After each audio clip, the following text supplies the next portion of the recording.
ഇത് കാഴ്ചയ്ക്ക് വളരെ നല്ലതാണ്. ഇതൊരു വെറൈറ്റി നാരകമാണ്. എൻ്റെ ഒരു റിലേറ്റീവ് എനിക്ക് തന്നാണ്, 2 തൈ തന്നാണ്. ഇത് കഴിഞ്ഞ വർഷം ഇത് കാച്ചിരുന്നു, ഇഷ്ടംപോലെ കായ ഉണ്ടായിരുന്നു. ഒരു അല്പം മഞ്ഞ കളറിൽ എല്ലാം നീളത്തിലാണ് ഇതിൻ്റെ, റൗണ്ടല്ല. ഇത് നാരങ്ങ വെള്ളം കുടിക്കാനൊക്കെ വളരെ നല്ല ടേസ്റ്റ് ഉള്ളത്. തൊണ്ട് കെട്ടി കുറവായിരിക്കും അല്ലേ? തൊണ്ട് കെട്ടി ഇല്ല, കുറവാണ്. നിറച്ച് കായ്ച്ചായിരുന്നത് അല്ല, ഈ കഴിഞ്ഞ വർഷം കാച്ചു, കുറച്ച് കായ ഉണ്ടായുള്ളൂ. ആ 2 മരമാണ് നട്ടത്, അത് കാച്ചില്ല. അവിടെ ഒരു മരം നിൽപ്പുണ്ടല്ലേ? ആ, ഇത് എത്ര വർഷം പഴക്കമുണ്ട്? ഇത് ഇപ്പോൾ 3-ാം വർഷം. നല്ല ഭംഗിയുണ്ടല്ലേ, ലീഫൊക്കെ നല്ല ഷൈനി. ദൂരെ നിന്ന് മാറി നോക്കുമ്പോഴാണ് അതിൻ്റെ ഭംഗി അറിയാൻ വരുന്നത്.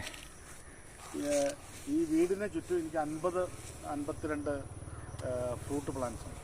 അതെ അല്ലേ? ഇതിനകത്ത്